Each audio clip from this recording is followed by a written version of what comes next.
Espírito Santo, eu peço que o Senhor dê agora a revelação da Tua palavra. Por favor, a gente veio aqui porque só o Senhor tem as palavras de vida eterna. Por favor, Senhor, eu peço que o Senhor retire agora todo o véu de incredulidade. Eu repreendo em nome de Jesus todo conceito e todo preconceito que endureceu o seu coração, que roubou a tua fé. Caia por terra em nome de Jesus. E eu te peço, Senhor, que a tua palavra produza fruto em nós, a 30, a 60 e a 100 por um, Pai, para que seja feita a tua vontade, em nome de Jesus. Amém e amém. Glória a Deus. Eu quero falar com você a respeito de avivamento. E eu dei essa pequena pausa porque quando a gente fala em avivamento, geralmente os crentes, falando para crentes, né, cristãos, porque quem não é cristão nem entende, nem sabe o que é avivamento. Quando fala em avivamento, geralmente os cristãos pensam assim: eu me lembro daquela época, daquela fase, da igreja que era assim, que era assado, me lembro. Tem muitas definições para avivamento, mas a definição que Deus colocou no meu coração para essa palavra é que avivamento é presença de Deus.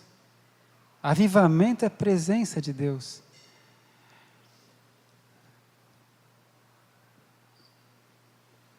Não é acontecimento. Você que conhece um pouco da história da igreja, você sabe que houveram vários chamados avivamentos, na época do Charles Finney, na época da... aquela pregadora americana, Kathryn Kuhlman, o avivamento da Rua Azusa. Há pouco tempo mesmo teve um avivamento lá numa igreja de um pastor todo tatuado na Flórida, não é? Na verdade, são momentos de unção que duraram 2 meses, 3 meses, no máximo 2 anos, na época do Charles Finney. O que eu estou falando é de presença de Deus. E a presença de Deus é diária. O Senhor Jesus disse assim: olha, deixa eu falar uma coisa para vocês. Eu sou a videira verdadeira, vocês são os ramos. Todo ramo que estiver em mim dá muito fruto. Porque sem mim, nada podeis fazer. Jesus é um radical, você concorda? Jesus foi um radical, ele é, né? Porque ele está vivo. Ele falou assim: olha, eu sou o caminho, a verdade e a vida. Ninguém vem ao Pai senão por mim. É radical. Mas onde é que fica Buda nisso? Onde fica Krishna? Onde fica Maomé? Ninguém vem ao Pai se não for por mim. Isso não é muito radical? Eu sou o Filho de Deus. Quem olha para mim vê o meu Pai. Eu e o Pai somos um. Aleluia, Jesus é radical. Porque Ele é a verdade. Quando a gente não quer ofender alguém, a gente tenta amaciar. E às vezes a gente não fala 100% da verdade. Mas Jesus é verdade. Não tem outro caminho para o céu. Ele é o caminho. E Ele falou uma coisa: sem mim você não pode fazer nada. Mas será que não dá para ter uma vida se eu estudar, se eu tiver uma pós-graduação? Será que se eu tiver muito dinheiro? Filho, sem mim você não pode fazer nada. Sua vida vai ser vazia. Vai sempre faltar algo. Agora, se você estiver em mim e eu em você, você vai dar muito fruto. Amém? Isso é avivamento. Avivamento é a presença de Jesus Cristo no cristão. Avivamento é a presença do Espírito Santo no crente. Só que a Bíblia fala que o Espírito Santo pode ser apagado. A Bíblia fala que o Espírito Santo pode ficar triste. A Bíblia fala que o Espírito Santo tem zelo, tem ciúmes de nós. Aleluia. Então o que eu quero compartilhar com você é uma passagem da palavra de Deus a respeito de avivamento nesse sentido, de presença viva de Jesus Cristo na nossa vida. Porque a Bíblia fala que as misericórdias do Senhor se renovam a cada manhã. Eu sempre falo dos passarinhos, e até a última revista Ágape fala dos passarinhos. Um passarinho canta quando acorda, sempre. Ele só não canta se ele estiver doente. passarinho canta, ele louva a Deus para mim. Está sempre alegre, né? E o ser humano tem tanto problema que esquece de louvar a Deus. Falta avivamento. Então eu vou pedir para você abrir comigo a palavra no livro de Neemias. Neemias.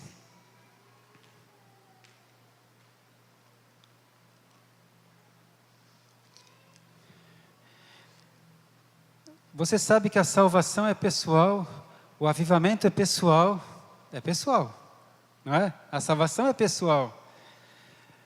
Mas só que Deus, ele é misterioso num sentido, Deus, ele trabalha pessoalmente em cada um de nós, mas o projeto de Deus é como corpo. É como corpo. Você sabe, humanamente falando, qual é a melhor maneira de você ter certeza de que um projeto não vai para frente, de que alguma coisa vai ficar estacionada? Monta uma comissão. Uma comissão. Não, a gente tem que resolver o problema sanitário da nossa cidade, vamos montar uma comissão. Fica tranquilo que vai ficar tudo como está. Muita gente, muita opinião, muito palpite, todo mundo com a mesma autoridade, a coisa não anda. Mas Deus se arrisca, porque Ele faz o seguinte, Ele fala que a gente é corpo. Deus trabalha com um grupo, trabalha com um povo. Mas qual é a diferença de comissão para a maneira como Deus trabalha? Deus fala, vocês são o corpo e o cabeça é Cristo. O corpo tem que obedecer à cabeça. Imagina se no nosso corpo o fígado quisesse trabalhar quando bem lhe interessa, se o coração resolvesse parar de trabalhar uma hora, imagina o nosso corpo. Mas tudo está comandado pela cabeça. E o corpo de Cristo tem um cabeça, que é Cristo. E Jesus Cristo, que é o cabeça, Ele mesmo deu para a igreja, uns para apóstolos, outros para profetas, outros para pastores, evangelistas, mestres, querendo um fim proveitoso, para que todos cheguem à estatura do varão perfeito. Então, aleluia, igreja não é clube, igreja não é comissão, igreja é corpo de Cristo. Tem ordem, tem funções, e olha que Ele cobra de cada um a função que Ele deu. Ele vai cobrar a cada um de nós, como na parábola dos talentos. Ele cobra de acordo com o talento que Ele te deu. Amém? E outra coisa no corpo, cada membro tem uma função. E assim também no corpo de Cristo. Todos temos de achar a nossa função no corpo. Então, desde o começo, Jesus chamou já os seus discípulos e falou, olha, eu vou estabelecer a minha igreja. E então o avivamento é pessoal, a presença é pessoal, mas Deus trabalha no coletivo. Não tem jeito de um cristão, por mais ungido que seja, resolver, eu vou alcançar a plenitude do relacionamento com o Pai sozinho. Quando eu buscava as religiões orientais, eu fazia yoga, na minha época falava yoga, hoje em dia é yoga, mas fazia meditação transcendental e outras cositas mais. Mas era eu. E de repente, quando eu descobri Jesus Cristo, Ele falou, olha, você precisa do seu irmão precisa de você. Você tem que conviver, você tem que perdoar, você tem que amar. Ai, a coisa mais difícil é você amar, irmão, não é? Fala a verdade. Porque a gente ama quem está perto. Geralmente quem está perto é que mais machuca a gente. Aí Jesus fala, ama e perdoa. Aí quem você não tem muita afinidade, é melhor você só falar tudo que você quer pelo Facebook, né? Porque aí ninguém vê a cara, você fala, ô, meu irmão, que lindo, pelo Facebook. Quando encontra pessoalmente, às vezes nem nada, né? E Jesus fala, não, tem que amar, tem que conviver. Não é fácil, mas o cristianismo é assim. Então, quando eu estou lendo o livro de Neemias, porque a gente está restaurando a igreja, então Deus falou que era para eu ler Neemias. E olha o que tem aqui, vamos para Neemias, capítulo 1. Neemias 1.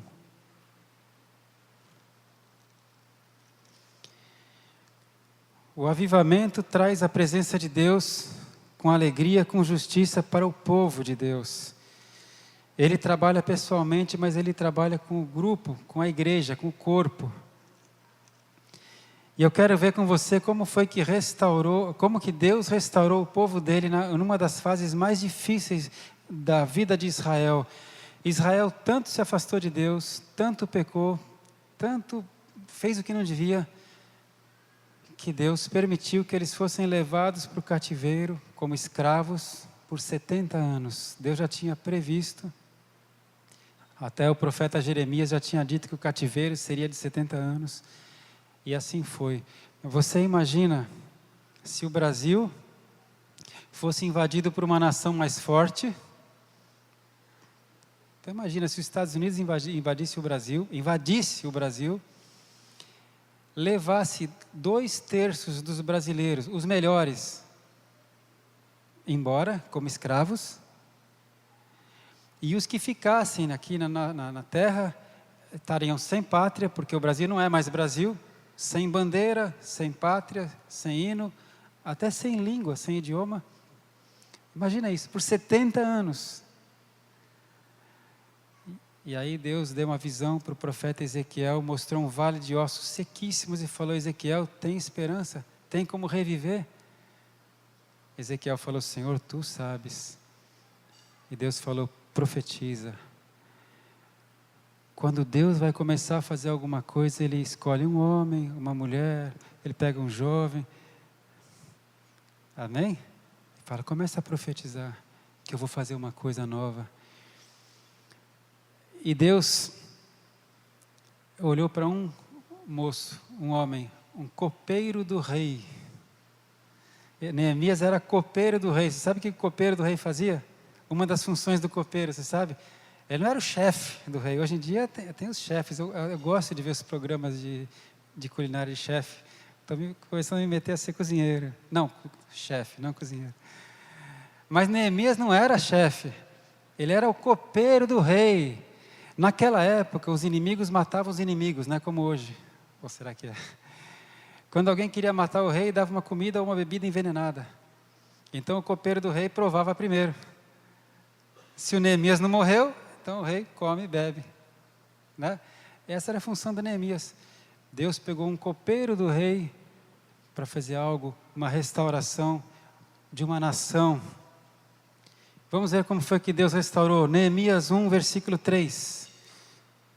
Porque Deus trouxe avivamento depois de 70 anos. Neemias 1, 3. E disseram-me: os restantes que não foram levados para o cativeiro, lá na província, estão em grande miséria e desprezo, e o muro de Jerusalém fendido, e as suas portas queimadas a fogo. Então Neemias recebeu notícias lá de Jerusalém, estava uma miséria, estava um desprezo. Ele está aqui na Babilônia. E sucedeu que, ouvindo eu essas palavras, assentei-me e chorei, e lamentei por alguns dias, estive jejuando e orando perante o Deus dos céus. Aleluia. Quando não tem presença de Deus, tem miséria, desprezo. Fala a verdade, quando a gente olha para a situação do Brasil, hoje em dia, você sabe que 13% de toda a água potável do planeta, 13% da água potável do planeta está no Brasil. E está faltando água no Brasil. A violência não tem mais como piorar. A gente que está morando em São Paulo, dá medo de sair de casa. A televisão é homossexualismo, prostituição. Tudo que Deus fala que não é para fazer é o que a sociedade está fazendo. Fica difícil imaginar que o Brasil possa piorar. Claro que não é só o Brasil, estou falando da nossa casa. Quando não tem presença de Deus, tem miséria, tem desprezo, tem desespero, tem violência. Eu não sei se eu vou chegar a ver um dia algum presidente brasileiro e um Congresso e um Senado aprovar uma lei dizendo que o Brasil é do Senhor Jesus. Porque eu sei que o Brasil é de Aparecida, não é? A padroeira do Brasil é Aparecida. E a Bíblia fala: feliz a nação cujo Deus é o Senhor. Eu não sei, eu não creio que eu vou ver isso. Mas eu sei que se o povo de Deus se levantar em santidade e olhar para Deus, entra um avivamento. Entra um avivamento na minha vida, na minha casa, na minha família, na minha igreja, na minha cidade. Presença. Amém? Você está comigo? Deus mostrou para Neemias a miséria, o desprezo que estava acontecendo lá. E aí, Neemias começou a jejuar, começou a orar, ele ficou muito triste. Em Neemias 2, versículo 4, e o rei me disse, o rei falou com Neemias, que pedes agora? Então orei ao Deus dos céus, porque olha, o Neemias, quando ele foi lá para servir o rei, o Neemias estava triste, abatido. E você depois lê o capítulo 2, e o rei falou, Neemias, o que está acontecendo? Você não é assim, você nunca está triste, você está triste, isso é tristeza de alma, o que está acontecendo? Neemias era um homem animado, tipo assim, a alegria do Senhor está com você, sabe? O passarinho canta, você canta também? Se Neemias já fosse um homem, tem algumas pessoas que ainda precisam descobrir Jesus Cristo, tem gente que é triste, desanimada, rabugento, ranzinza, fechado, não tem? Mas Neemias não, tanto é que no dia que Neemias estava triste, o rei percebeu e falou, Neemias, o que está acontecendo? E o Neemias falou, olha, está acontecendo isso, com a cidade dos meus pais, onde estão os sepulcros dos meus pais, o meu povo está lá numa vergonha, num desprezo. E o rei falou então, olha, o que você me pede? O que você quer que eu faça? Então orei ao Deus dos céus. Você já fez oração flecha, oração relâmpago? Amém? Ele já estava orando, jejuando, pedindo uma brecha. Quando apareceu a oportunidade, ele o que queres que eu te faça? Orei ao Deus dos céus, fez aquela oração relâmpago, e disse ao rei, se é do agrado do rei, e se o teu servo é aceito em tua presença, peço-te que me envies ajudar a cidade dos sepulcros de meus pais, para que eu a edifique. Ô homem valente, petulante, presunçoso, estou brincando, o que você quer? Me deixa ir lá para edificar a cidade. Ô copeiro, hein? Vou edificar a cidade de Jerusalém. E o rei falou, quanto tempo você vai ficar fora? E do que você precisa? Ele já tinha os planos. Ele falou para o rei, vou ficar fora tanto tempo, eu preciso de uma escolta, eu preciso de madeira, eu preciso de material, eu preciso de cartas. E o rei deu. E ele foi um homem com uma missão dada por Deus, eu vou restaurar Jerusalém. É esse tipo de gente que é o povo de Deus. Você é um deles. Você é uma delas. Aleluia. Eu creio. Senão a gente não estava aqui agora. O Esdras já tinha restaurado o templo. Esdras veio logo antes. Esdras estava lá já, em Jerusalém. Ele era o sacerdote. Restaurou o templo, mas eles não conseguiam fazer sacrifícios no templo, porque a cidade não tinha muros, os inimigos vinham. Então o povo estava na cidade, mas não conseguia adorar a Deus. E agora Deus colocou no coração de Neemias, não tem jeito, eu vou ficar subindo e descendo aqui. Não tem jeito. Ainda vou falar. Amém. Glória a Deus. Neemias 3:5. 3:5. Então a gente vai para a primeira parte aqui, irmão. A restauração, o avivamento começa primeiro com a restauração da estrutura física.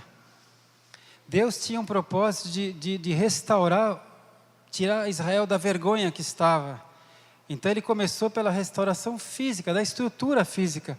Esdras restaurou o templo e Neemias foi para restaurar as muralhas e as portas de Jerusalém. Por que Deus primeiro restaura a estrutura física? Porque Deus trabalha com o povo, Deus trabalha com muita gente. Se Deus quisesse abençoar só eu e minha casa, Ele abençoava eu e minha casa. Por que precisa de toda essa estrutura física?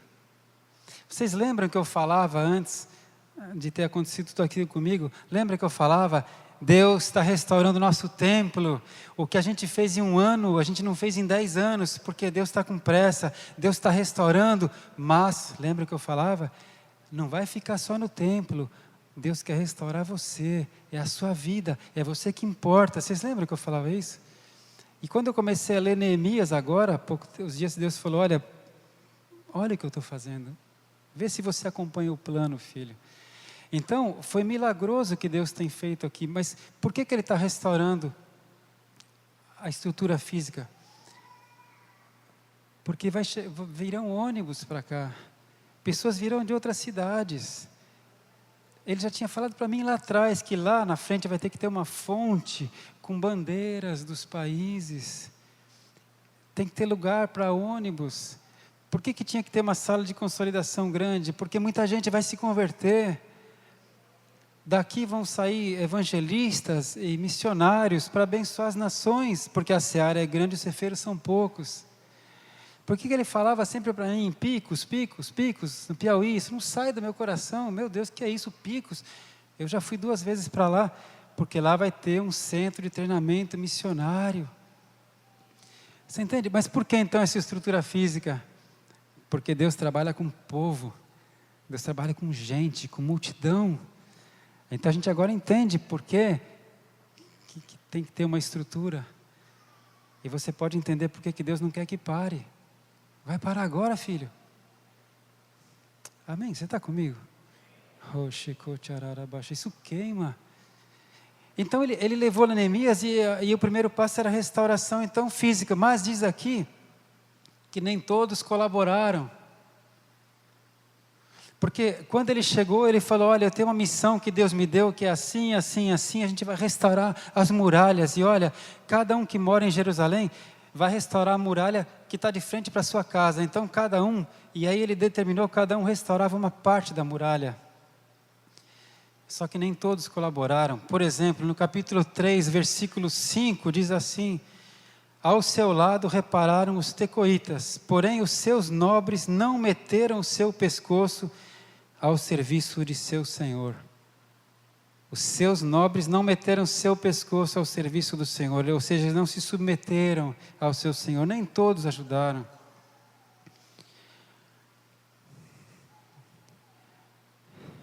Não tem problema, a muralha saiu.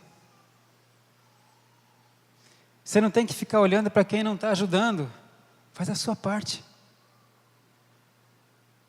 Ah, mas tem líder que não faz isso, tem líder que não faz aquilo, tem irmão que não faz isso, que não faz aquilo. Irmão, Deus vai tratar com ele. Faz a sua parte. A muralha saiu porque Neemias não parou. E aqueles que acreditaram que a visão era a visão celestial foram com ele. Vocês lembram que o Kevin teve aqui? O profeta Kevin falou, Deus deu uma visão celestial para esse homem, apontou para mim. Deus, isso não acontece se não tiver uma visão celestial, vocês lembram? Nem todos colaboram. Eu não sei ainda, eu nem sei se eu quero saber, eu acho que eu nem quero saber. Eu vou me reunir muito com o pastor César, com o pastor Kleber, com o pastor Luiz, para colocar as fofocas celestiais em dia, né? Saber das coisas. Mas eu acho que eu nem quero saber quais são os líderes que não ficaram fiéis nesses 3 meses. Acho que eu nem quero saber, porque Deus sabe. Nem todos colaboram. Nem todos vão poder dizer um dia, essa obra saiu porque eu estava ali contribuindo e orando. Nem todos. Mas se você for ficar olhando para as pessoas, você não vai fazer o que Deus espera de você. Amém? Oh, glória.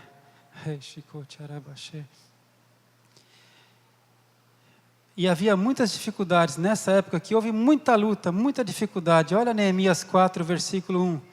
E sucedeu que, ouvindo Sambalate, que edificávamos o muro, ardeu em ira, e se indignou muito, escarneceu dos judeus, e falou na presença de seus irmãos e do exército de Samaria, e disse, que fazem esses fracos judeus? Permitisse-lhes isso? Sacrificarão? Acabarão num só dia? Vivificarão dos montões do pó as pedras que foram queimadas? A gente vai deixar eles fazerem isso? E os inimigos foram chegando e começaram a ameaçar, e inclusive ameaçaram o próprio Neemias. Vamos ler Neemias 6, versículo 2. Você vê que eu estou passando por Neemias rapidamente. Neemias 6, 2. Sambalate e Gesem enviaram a dizer, vem e congreguemo-nos juntamente nas aldeias, no vale de Ono, porém intentavam fazer-me mal. Eles queriam que Neemias fosse lá no vale de Ono, que é o vale dos artífices, para ter uma reunião, uma comissão com Neemias. Mas Neemias falou, não, eles querem fazer mal a mim. E no versículo 3, Neemias diz, enviei-lhes mensageiros a dizer, estou fazendo uma grande obra, de modo que não poderei descer. Por que cessaria esta obra, enquanto eu a deixasse e fosse ter convosco? E da mesma maneira enviaram a mim 4 vezes, e da mesma maneira lhes respondi, ei, eu estou fazendo uma grande obra, você acha que eu vou parar?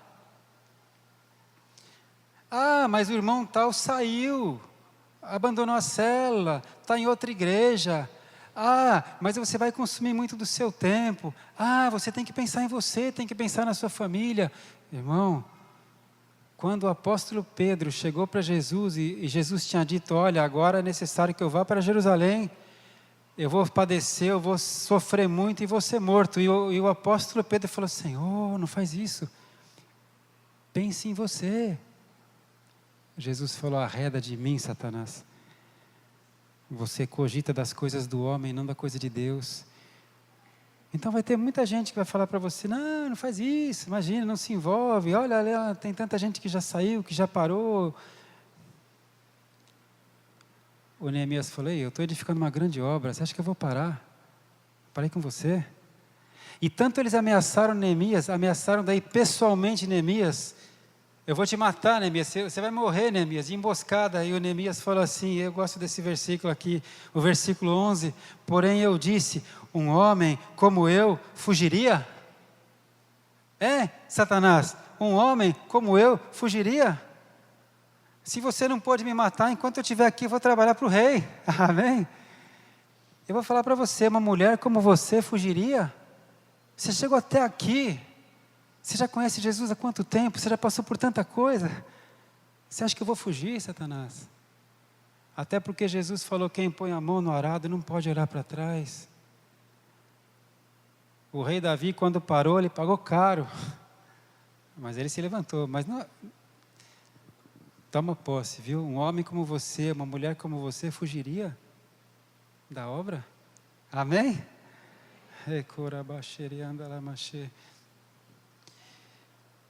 E sabe o que aconteceu? Olha o versículo 15. Acabou-se, pois, o muro aos 25 dias do mês de Elul, em 52 dias.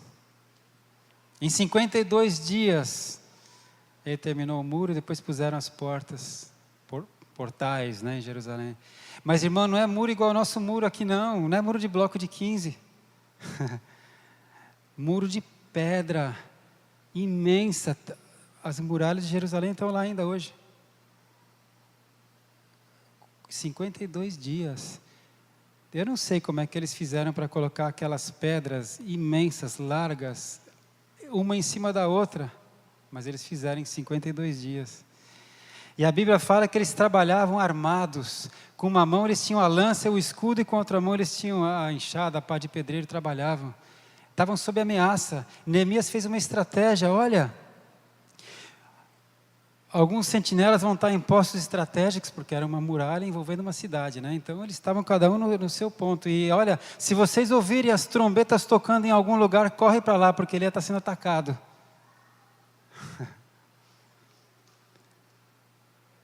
Ah, mas igreja não devia ser assim, igreja devia ser tudo tão legal, porque o povo de Deus é tão bom. Mas tem luta, irmão.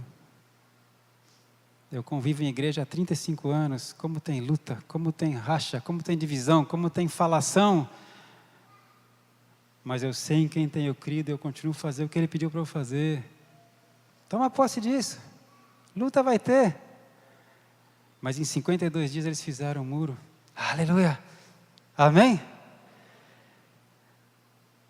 Já ouvi até que eu sou megalomaníaco.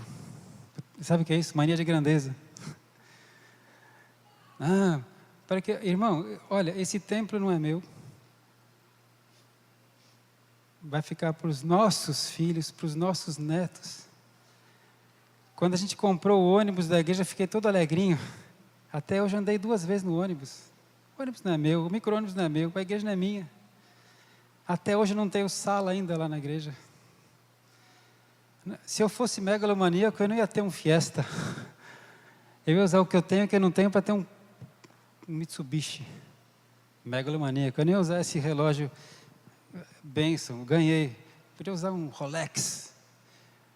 Eu não sou megalomaníaco. Mas os sonhos de Deus são grandes. E você está dentro do sonho de Deus. Você está dentro, você está aqui. Amém? Oh, glória a Deus. Deus é bom. Mas então, voltando para como Deus trabalhou, Ele primeiro preparou a estrutura física. Está pronta a estrutura física agora. Já tem templo, já tem muralha, já tem portas. Agora Deus vai levantar os obreiros. Os obreiros, porque Ele não vai parar na estrutura física. Então olha o que diz aqui no capítulo 7, 1 e 2. 7, 1 e 2. Sucedeu mais que depois que o muro for edificado, eu levantei as portas e foram estabelecidos os porteiros e os cantores e os levitas.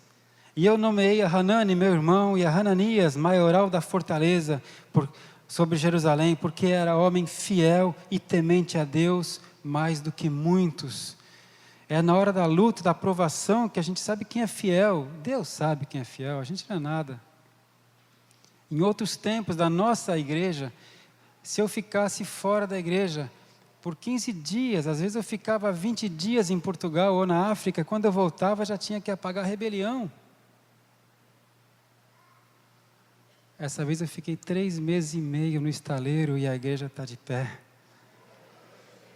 Deus tinha preparado um povo e uma liderança. Eu louvo a Deus pelos nossos pastores, pelos presbíteros, pelos líderes, que foram fiéis. Ele levantou Ananias porque foi fiel, né? Deus sabe todas as coisas. Então você viu, a segunda parte, Deus levantou e ordenou os trabalhadores, os porteiros, os sacerdotes, os levitas, e Ele deu as funções para cada um. E é o que Ele está fazendo aqui. Está preparando uma liderança. A gente começa agora esse ano a fazer, já falei para vocês, um módulo profético, um módulo evangelístico, um módulo pastoral. Cada um vai pegar no seu ofício. E Deus está equipando um povo apostólico. A gente é apostólico não só por causa do nome da igreja, a gente é apostólico porque a gente tem uma visão apostólica. Aleluia! Glória a Deus. E depois então, e agora a gente vai já concluir, depois que Ele restaurou a estrutura física, depois que Ele levantou os líderes, os obreiros, o que faltava? O povo ser tocado, o povo ser abençoado, o avivamento chegar para todo o povo. Porque Deus mesmo fala que Ele levantou apóstolos, evangelistas, profetas, pastores e mestres, para que todos cheguemos à estatura do varão perfeito, para que não sejamos mais como meninos levados à roda por todo o vento de doutrina, para que não sejamos mais enganados pelos homens que com astúcia, fraudulentamente enganam o povo. Por isso que Deus está levantando uma liderança, mas olhando para quem? Para todo o povo, para que todos cheguemos à estatura do varão perfeito. Amém? Por isso eu louvo a Deus quando você se dispõe a ser um líder de célula, quando você se dispõe a estar num ministério, que você está ajudando a edificar os seus irmãozinhos e as suas irmãzinhas. E é bênção, porque na hora que você tiver com uma dificuldade, esses irmãozinhos e irmãzinhas vão ajudar você. Quantos meus irmãos e minhas irmãs ajudaram eu e minha família nesse tempo que a gente precisou de ajuda? Então vale a pena, vale a pena. Glória a Deus. Então, para que a presença de Deus chegue ao povo, vai receber aquele que deseja o avivamento, a presença para aquele que deseja. Buscar-me-eis de todo o coração e me achareis, quando me buscardes de todo o vosso coração. A gente vai completar agora essa palavra entrando quais são os instrumentos que preparam o avivamento. Amém?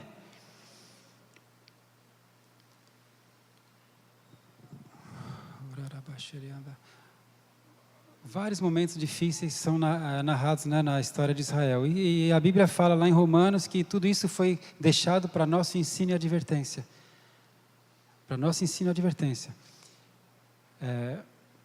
Teve uma época, quando Israel tinha entrado na terra prometida, estava entrando na terra prometida com Josué, entrando na terra prometida, e Deus tinha dado toda a instrução através de Moisés, que não era para eles se misturarem com os povos da terra, com os deuses, com a idolatria, não era para eles se misturarem com a imundície, que era para eles serem santos. E eles já estavam conquistando a terra prometida, e o povo de Israel começou a se misturar com os povos que eles conquistavam. E um dia Josué falou assim: ei, vocês vão ter que escolher qual é o Deus que vocês servem. Até quando vocês vão ficar cocheando entre dois senhores? Tem que decidir. Eu e minha casa serviremos ao Senhor. Josué falou. A gente tem na nossa casa, onde tem a plaquinha do número da casa, é uma placa que a Paula fez para a gente de cerâmica, muito linda, que diz assim: nesta casa servimos ao Senhor. Ouviu, Satanás? Né? Então tem uma hora que o povo de Deus tem que decidir, não tem que ficar cocheando entre dois senhores. Hoje eu vou na igreja, esse domingo eu não vou. Hoje eu vou na célula, hoje não. Esse negócio de tabernáculo, eu acho que eu concordo. Não, eu não concordo. Eu vou ler a Bíblia, não sei se vou ler não. Até quando vai ficar cocheando entre dois senhores? Eu e minha casa serviremos ao Senhor. Depois fica, mas as coisas estão difíceis, é tanta luta, é tanta dívida, é tanta briga, é tanto desespero, é desânimo, é depressão. Você está dando lugar a Cristo que Ele merece na sua vida? O reino dos céus está dentro de você mesmo. Você está vivendo um avivamento. Eu acho que é impossível alguém viver um avivamento pessoal e está assim. Aleluia. Irmão, Deus dá a cajadada para o nosso bem, amém? Cajadada, filha. Amém? Não, é varada, né? A tua vara e o teu cajado me confortam. Não é assim? O Senhor é meu pastor, nada me faltará. Sua vara e o seu cajado me confortam. É o mesmo instrumento do pastor, mas a vara tem uma função e o cajado tem outra. Para que serve o cajado? O cajado é a parte curva. Quando a ovelhinha inadvertidamente caiu no espinheiro ou na beira do precipício, o pastor amorosamente pega o cajado, pega lá o pescocinho da ovelha ou a perninha, onde der, e puxa a ovelhinha. Amém? Cajado. Quantas vezes Deus nos usou o cajado para te tirar do espinheiro, para tirar você do atoleiro? E para que serve a vara, que é a parte reta? O pastor vê que a ovelhinha está indo para o precipício. Essa ovelhinha é burra, vai para o precipício. Antes de ter que usar o cajado, porque o cajado é quando a ovelha já caiu, ele usa a vara. Ovelhinha, para cá, ovelhinha. Mas é tão difícil servir a Deus, as coisas são tão difíceis. Ovelhinha, para cá, para cá. Amém? A tua vara e o teu cajado me confortam, me consolam, me guiam. Então, se você recebeu umas varadas hoje, fique em paz. Aleluia. É para ele não ter que usar o cajado na hora que você já estiver lá no buraco. Ele usa a vara primeiro. Oh, glória. Então, quais são os instrumentos de Deus para trazer o avivamento? Primeiro, a palavra de Deus. E a gente vai fechar rapidinho, viu? Neemias 8:1. Neemias 8:1.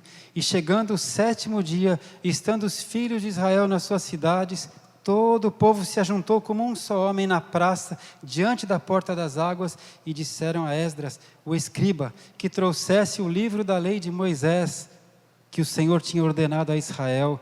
E Esdras, o sacerdote, trouxe a lei perante a congregação, assim de homens como de mulheres, e de todos os entendidos para ouvirem, no 1º dia do 7º mês, e leu nela, diante da praça que está diante da porta das águas, desde a alva até o meio-dia, perante homens e mulheres e entendidos.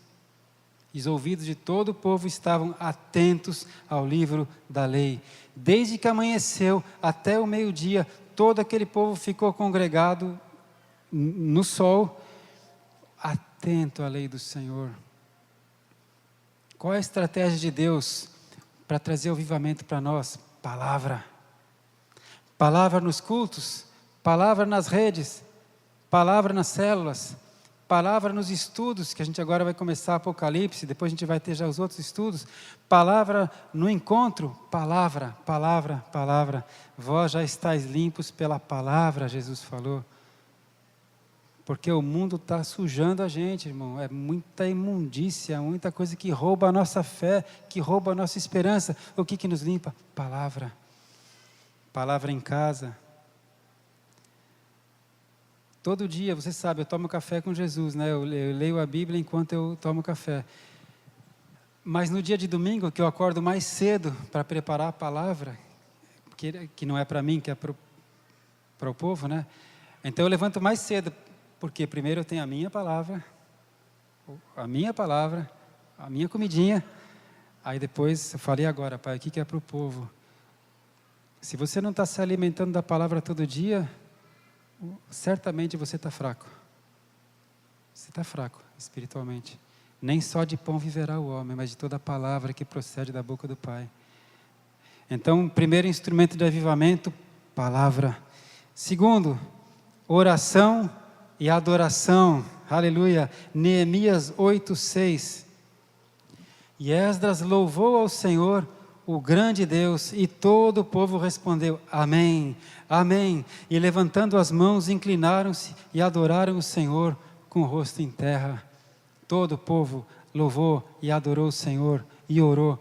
Uma coisa é eu orar lá em casa e adorar o Senhor, como eu fiz. Aliás, por exemplo, naquele dia lá, nas minhas 12 horas, infartando, né? Eu adorei o Senhor.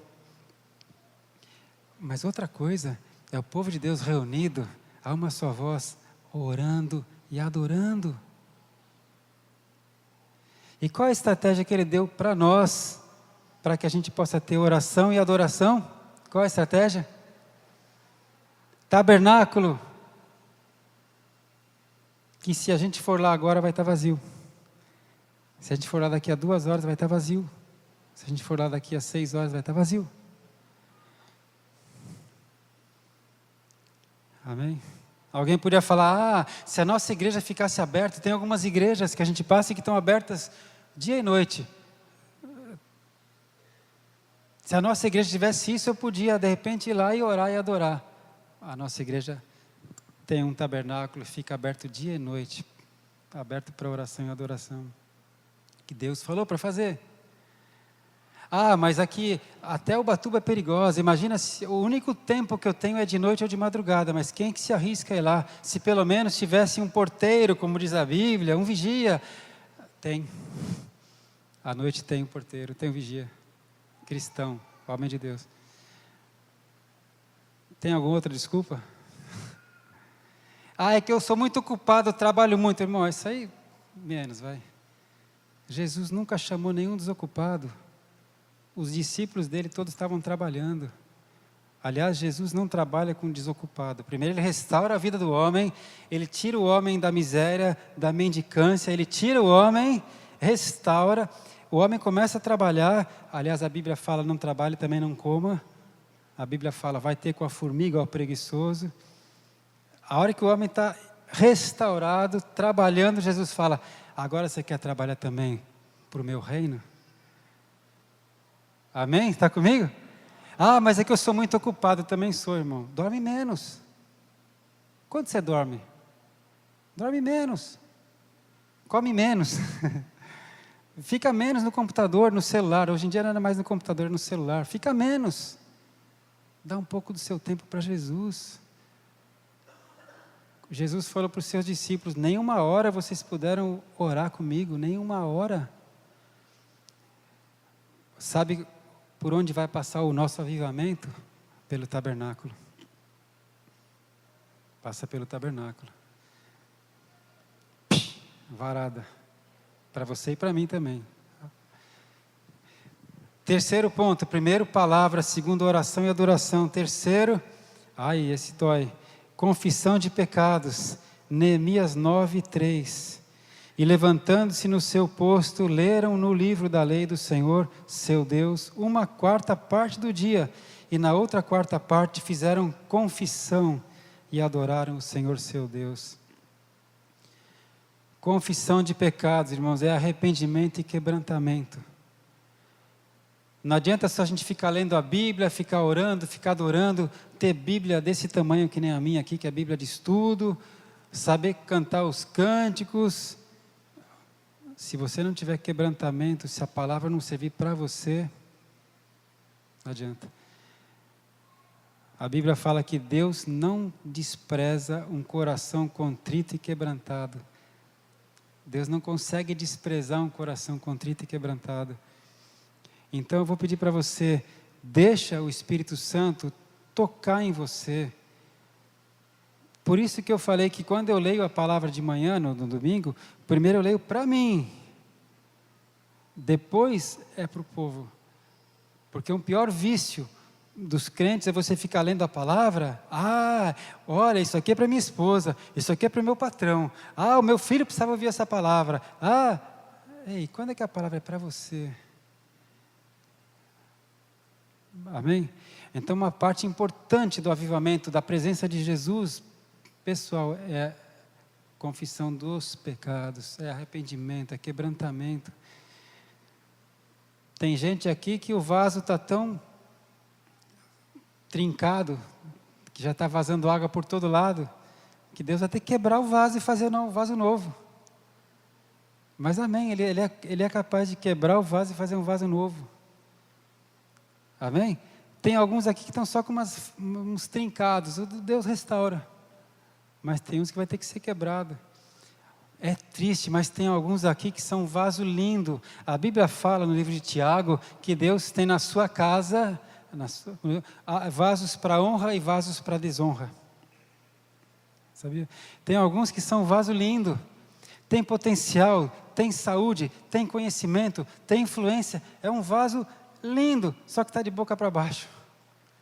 Como é que Deus vai encher do Espírito o vaso de boca para baixo?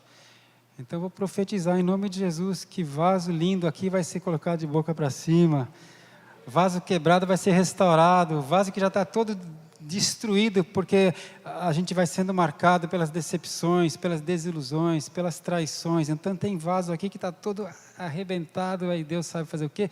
Quebra, Senhor, para fazer um vaso novo. Porque Deus não está preocupado com o seu passado, mas se você quiser, seu passado vai para a cruz. Deus está preocupado, e agora? O que você vai fazer a partir de agora, filho? Vai e não peques mais. Amém?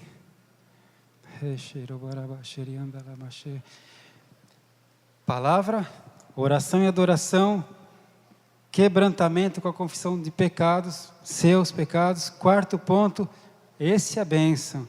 Renúncia às práticas pecaminosas. Neemias 9:2.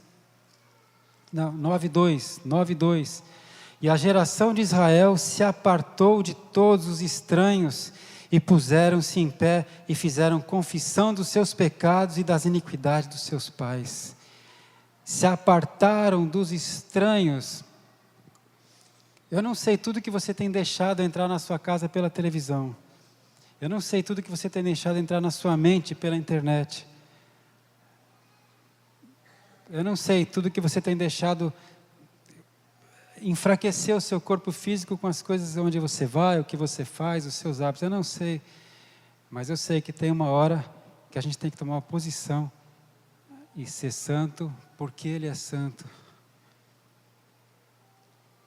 Se você não tomar cuidado, a televisão e a internet vão roubar a tua fé, vão poluir a tua mente, vão contaminar os seus filhos.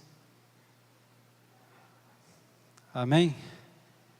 Essa é a parte dolorida, é a gente mudar a nossa rotina, mudar o nosso dia a dia.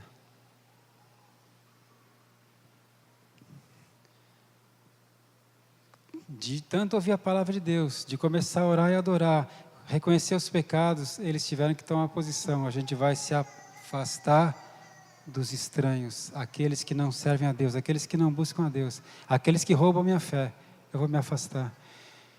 Então eu peço que você que é sacerdote do seu lar, você que é a mulher que é a luz na sua casa, você que é o filho cristão no seu lar, que cada um tenha coragem de começar a tomar posições.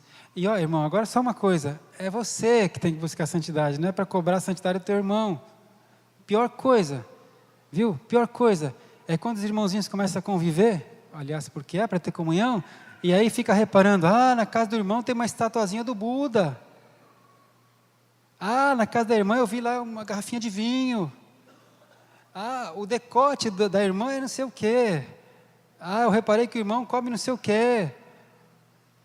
Antes de você querer tirar o cisco do olho do teu irmão, tem uma trave no teu olho que você tem que tirar. A salvação é pessoal, você vai dar contas a Deus da sua vida, não da vida do teu irmão. Como o crente gosta de cobrar do outro, irmão? Você sabe o que a filha do líder ouve no iPad dela? iPod, iPad, iPhone, sei lá. Não sei o que ela ouve, irmão. O que você ouve? Não importa o que ela ouve. Então, quando chega nesse ponto aí, de tomar uma posição e deixar as práticas pecaminosas, eu deixo as minhas e da minha casa, é você deixa da sua. A gente não tem que cobrar do irmão. Amém? Por favor, senão a gente vai começar a ver demônio embaixo de cada pedra e vai começar a ver coisa na vida do outro. Cada um vai dar conta de si a Deus.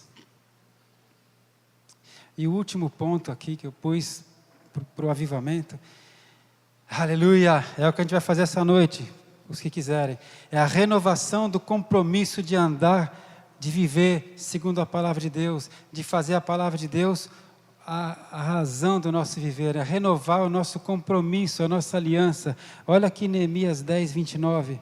Neemias 10, 29. Firmemente aderiram a seus irmãos, os mais nobres dentre eles, e convieram num anátema e num juramento de que andariam na lei de Deus, que foi dada pelo ministério de Moisés, servo de Deus, de que guardariam e cumpririam todos os mandamentos do Senhor nosso Deus, e os seus juízos e os seus estatutos. Eles renovaram um compromisso diante de Deus. Eu vou te servir, Senhor. Eu vou te honrar. Eu e minha casa serviremos ao Senhor. Amém? E a gente vai fazer isso nessa noite. Isso foi o que Deus colocou no meu coração. Porque no dia 1º de fevereiro a gente esteve aqui, quer dizer, eu estive, né, e vocês estavam, para a gente consagrar o templo a Deus. Que foi essa primeira parte da restauração física. E hoje a gente vai fazer uma renovação pessoal, quem quiser, claro, do seu compromisso com Jesus. Ele te preparou para uma boa obra. Amém? É uma renovação do compromisso com Jesus. E quando eu estou renovando meu compromisso com Jesus, eu automaticamente estou falando, Satanás, você está ouvindo? Você está entendendo, Satanás, a quem eu sirvo?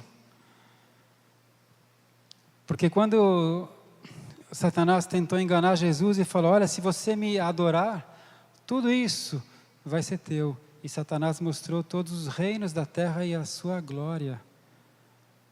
E Jesus falou, Satanás, está escrito, só ao Senhor adorarás e só a Ele servirás. Quem adora, serve. Deus não te chamou para ficar sentado num banco da igreja, muito menos para nem frequentar uma igreja. A Bíblia fala, não deixe de congregar, ainda mais, como é costume de muitos, ainda mais quando vedes que o dia se aproxima, o dia do julgamento, o dia da volta do Senhor. Não deixe de congregar, né? E quem congrega, serve.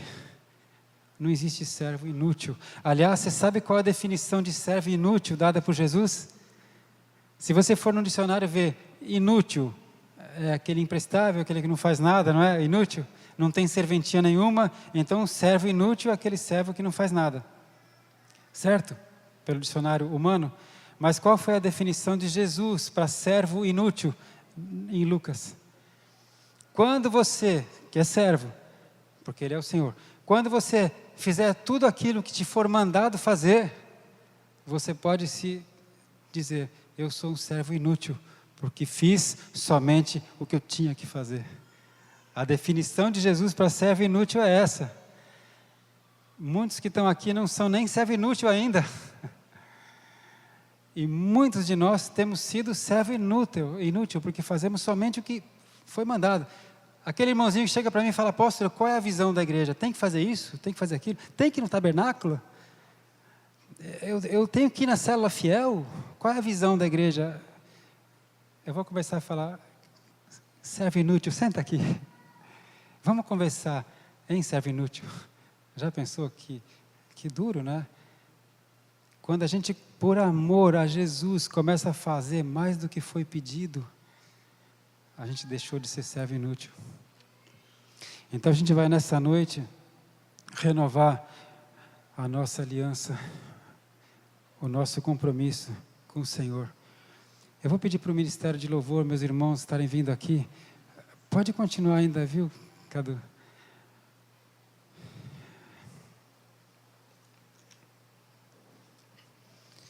A palavra de Deus diz que o reino dos céus, ouça isso, o reino dos céus não vem com visível aparência, porque o reino dos céus está dentro de vós. O avivamento não vai acontecer na igreja do seu vizinho, o avivamento vai acontecer dentro de você, porque o reino dos céus está dentro de você. As misericórdias do Senhor se renovam a cada manhã. Aleluia, irmão. Então, a gente vai precisar aprender a ter intimidade com Deus e entender que eu faço parte de um corpo. Eu preciso te servir, você vai me servir, porque assim a gente está servindo a Cristo. Irmão, irmã, a coisa mais linda é quando a gente faz voluntariamente alguma coisa. Porque quando você faz alguma coisa e ganha, você geralmente se decepciona. Mas eu me esforcei tanto, eu dei tanto de mim e eu recebi isso, eu merecia mais, o meu trabalho merecia mais. Não é? Mas quando você faz simplesmente por amor, como voluntário, sem esperando receber nada, tudo que você receber é bênção.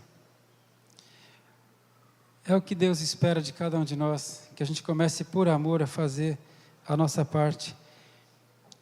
E eu vou estar orando em cima de Filipenses. Você não precisa abrir, mas para você ter essa referência, eu vou ler Filipenses 4, do 4 ao 7, e vou orar em cima disso. E diz assim: regozijai-vos sempre no Senhor. Outra vez vos digo, regozijai-vos, alegre-se. O apóstolo Paulo, quando escreveu para os filipenses, ele estava preso, ele estava numa prisão. E não era como as prisões da Suécia, e nem como as do Brasil, pior. Aliás, a Suécia ou a Noruega que não tem mais prisão porque não tem mais preso, vocês sabem? Eu vi essa semana passada uma notícia. Não tem mais prisão. Oh, glória. Paulo estava numa prisão e ele escreveu para os irmãos, falou: regozijai-vos no Senhor. Outra vez vos digo, regozijai-vos. Sabe o que vai mandar a depressão embora, a tristeza embora, o desânimo embora? É o avivamento, é Jesus na sua vida. Amém? Regozijai-vos, começa a servir o Rei. Seja a vossa equidade notória a todos os homens. Perto está o Senhor. Que todos percebam que você é equilibrado, como o rei Neemias. O dia que Neemias estava triste, o rei percebeu. Seja o vosso equilíbrio percebido por todos os homens. Não estejais inquietos por coisa alguma. Antes, as vossas petições sejam em tudo conhecidas diante de Deus, pela oração e súplicas com ação de graças. E qual é o resultado de uma vida assim? Que você vai viver essa vida em nome de Jesus? A paz de Deus, que excede todo entendimento, guardará os vossos corações e os vossos sentimentos em Cristo Jesus. A paz de Deus vai guardar seu coração e os seus sentimentos. Vamos ficar de pé, irmãos. A paz de Deus é real, a paz de Jesus é real, você pode ter essa paz. Você sabe o que Jesus falou para os seus discípulos? Para os discípulos: quando você entrar numa casa, você os saúde com a paz do Senhor. Então a paz é um cumprimento? Não. É um cumprimento, não é um cumprimento. Porque Jesus falou: se aquela casa for digna, a paz ficará. Se aquela casa não quiser recebê-la, a paz voltará para você. Então a paz de Cristo é alguma coisa real. Se eu tenho a paz, se o príncipe da paz vive em mim, eu tenho a paz. A paz guarda o meu coração. E quando eu me encontro com você e falo a paz do Senhor Jesus, você está recebendo a paz que passa por mim, vai para você. E se você não quiser receber, ela volta para mim. Você vê, não é um cumprimento, é uma ministração.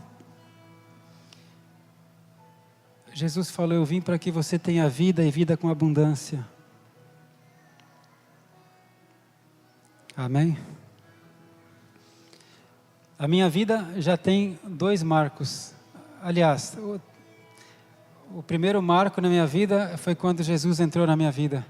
O segundo marco foi a Kátia e me casei. E isso mudou a minha vida. E o terceiro marco foi quando eu quase morri. E eu agora vejo diferente a vida. Estava compartilhando isso com meu irmão, que também levou um tiro, perdeu o rim e quase morreu. Quando você passa pela morte, você vê as coisas com outros olhos. Entende? Foram marcos. Mas eu sei que eu pretendo viver os próximos anos com vida abundante. E essa vida abundante que Jesus tem para você. Amém? Você toma posse?